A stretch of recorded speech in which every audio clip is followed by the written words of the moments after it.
Hello, BookTube.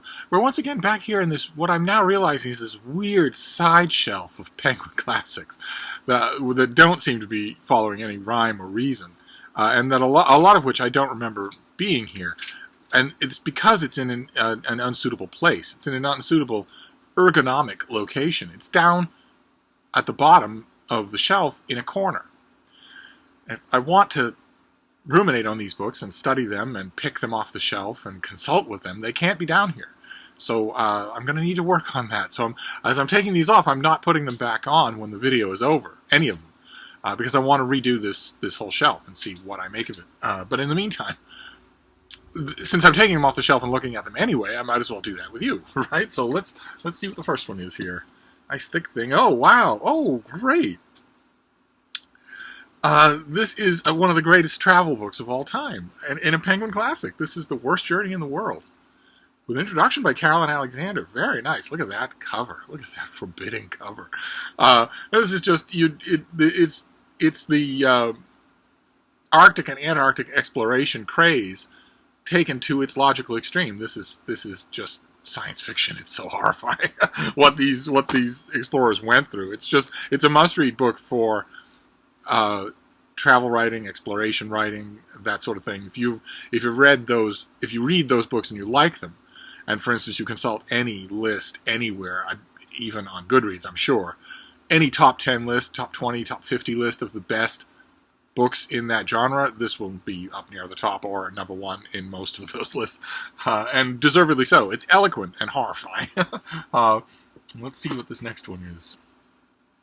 Okay, eloquent and horrifying. Here we go. This is Blood, Toil, Tears, and Sweat, the great speeches of Winston Churchill in a Penguin classic, most of which were not written by him, and many of which were not delivered by him. But nevertheless, their verbiage, their vocabulary has gone down in history. So it's a volume I guess we have to have. Oh, goodness gracious. Okay.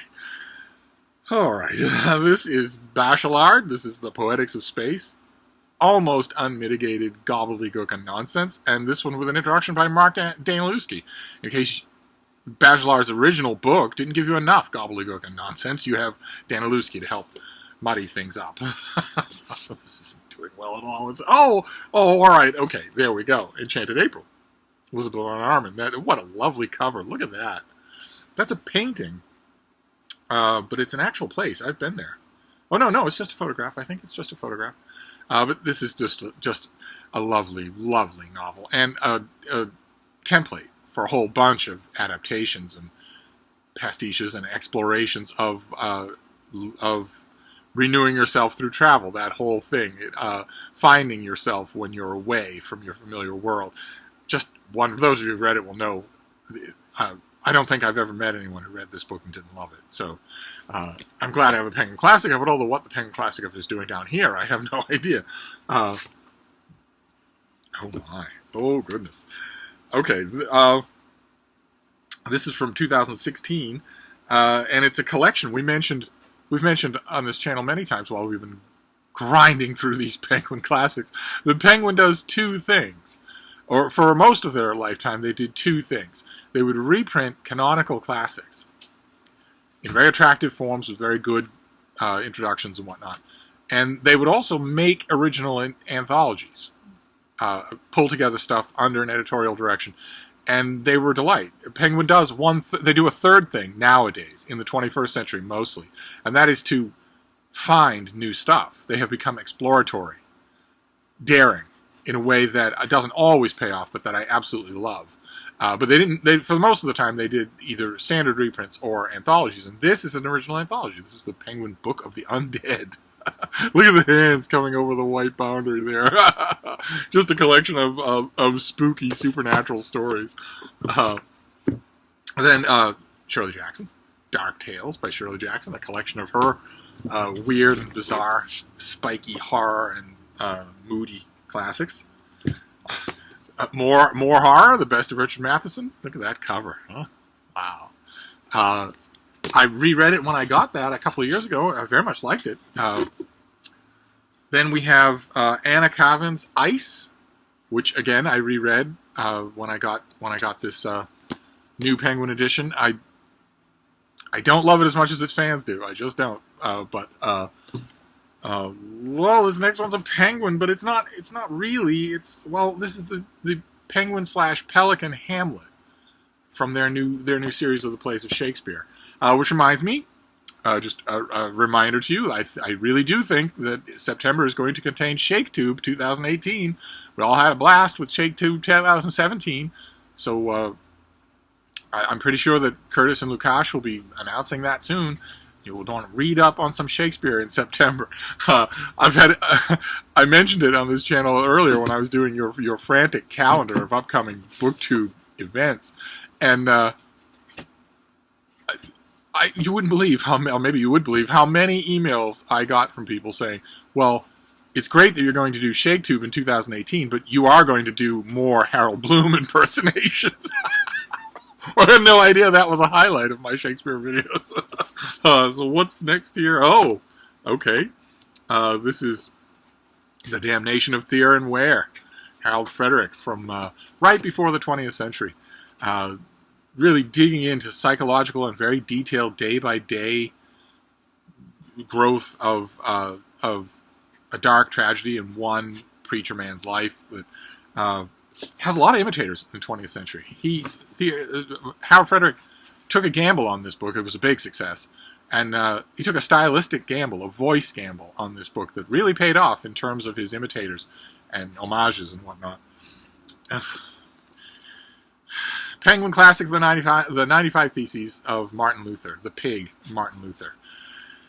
But it has lots of his other stuff, too. It has lots of the theological writings on which he was surprisingly energetic. A very, very interesting writer. So, oh, look at that. The Centurions. Oh, my. I remember getting this and being very happy about it. This is translated by Robert Kaplan. Just a quintessential war novel. Modern war novel about a French soldier who basically goes looking for a war. He's traumatized by his time as a POW, and when it's over, he goes looking for a war and finds one in Algeria, and it's just brutal. It's brutal. Yeah, okay. All right, we have 2 Penguin Classic collections of the writings of John Ruskin. Good luck selling him to BookTube. I love him. I love him dearly. But he's a tough sell. He was the most famous writer of his day, and as is mostly the case in most famous writers of their day, you get to a point later on where no one knows them. So I'm not even sure that I would be able to contextualize a lot of his writing. Like, for instance, Unto the Day. Unto this last.